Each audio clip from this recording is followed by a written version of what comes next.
This is the Retevis Ailunce model Ha1G Gmrs two-way portable radio. Retevis sent this to me to give my opinion and give my thoughts on this radio. It comes with a programming cable that you can plug into your computer. It's got the USB on this end, and it has looks like a 3-pin screws into the side of the radio on the other end, so it's brand specific. It's got a 2800 milliamp hour lithium ion battery. It's got a compact USB-C port in the back, so I'm assuming that's for charging. And it looks like it goes to the desktop charger. So you've got two ways to charge this radio: desktop charger, or if you're on the go, you can plug it directly into the battery. That's pretty cool. It's a little bit bigger than your traditional radio.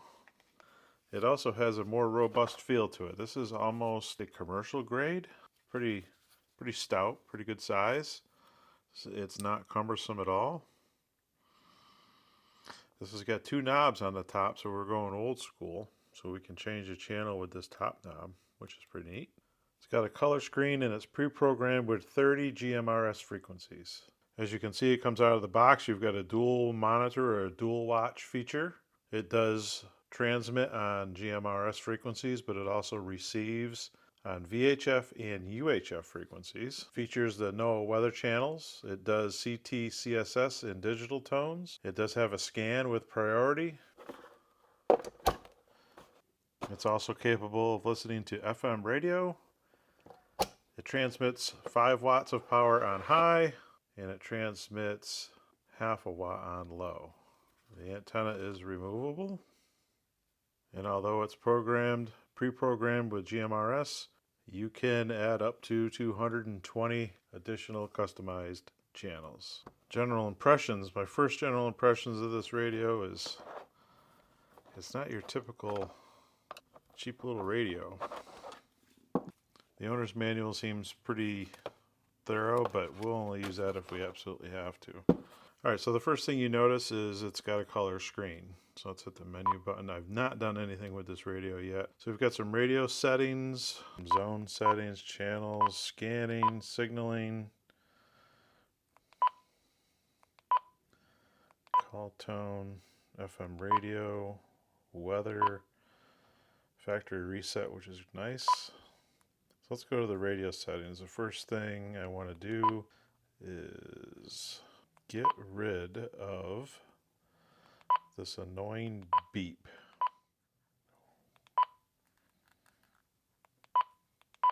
There we go. Okay, there, annoying beep gone. What else we got for radio settings? Display mode. Let's see what that is. Oh, so you can have it set up for frequency, the name, or the channel. So let's try the name. Let's exit. There you go. So there you go. GMRS 3, 2. There you go. You've got your repeater channels in there. Let's go back to the menu. You can change the alias, which I believe is just the naming of it. Bandwidth, narrow or wide. Transmit frequency, CTCSS, and digital tones. So right now there are none, so you can just program your frequency or your tone codes in using the keypad, which is pretty neat. Let's go set your squelch level, your transmit power, so we're on high. Oh, your timeout timer. Ugh. Let's get out of here. Let's see, NOAA channels, weather alarm on, off. I guess we'll turn that on. They just let me put a VHF frequency in there. I'm not sure if it'll transmit though. Let's try it. Okay, so it will not transmit on a VHF frequency. So it'll let you program it in, but it won't let you transmit on it. But you can program the receive frequency in. Okay, the desktop charger, pretty typical. Like I said, it's got your cord. that you can use for this or for traveling. This is your programming cable. And this, you would take this side piece off and this would go right on here. This would plug into your computer. I don't know about the software. I haven't messed with that yet. So far, pretty straightforward. I really like this. It feels good. It's a nice size. It's not really heavy, but it's well built.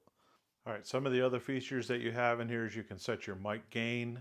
It will also allow you to receive on UHF or VHF frequencies. So if you are using this for an emergency of any type, you could program in your local public safety frequencies if that's the bands that they run on. And you could kind of use this as a portable scanner as well. The color screen is nice, but I'm inside, so let's go see what it looks like outside.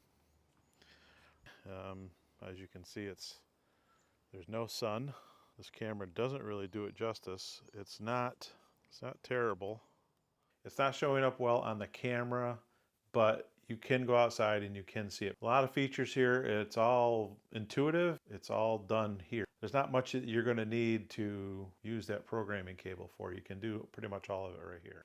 All right, it's been a couple days and I've been messing around with that radio. I've learned a few things. Let me show you. The sun is kind of out today. We got a few clouds and the sun is behind that, but it's a lot brighter than it was the other day. Let me show you what I learned about the screen brightness. So if you go to menu and you go to radio setting and you go to backlight, I was having trouble with this the other day, but if you turn the channel knob, you can turn the screen brightness all the way up or all the way down using the channel knob. So I thought that was a pretty cool feature. Just for reference, I do have it on the highest setting, and this camera really doesn't pick it up, but it is fine. The camera does not like it at all, but it is plenty bright and you can see what channel you're on. You can see all the functions, but this camera does not like it, and I'm sure it has something to do with my settings. But all right, now I'm going to go for a little ride and we're going to do some radio testing with Angela. You'll be able to see how it transmits and how it receives.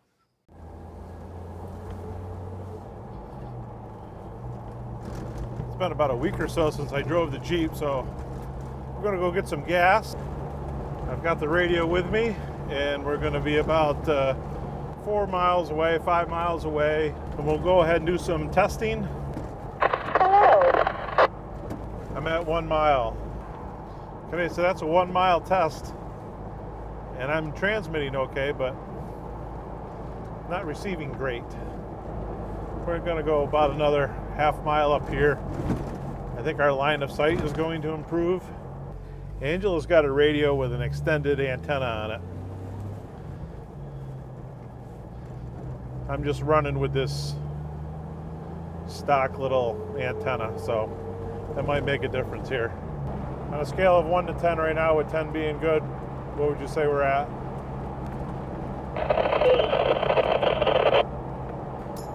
Okay, definitely very scratchy on this end receiving.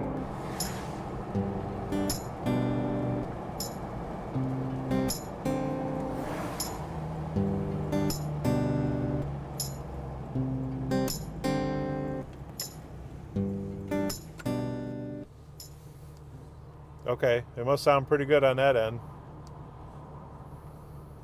You sound good too. Very good. Very clear. Okay, so that was just a quick test. Portable radio to portable radio.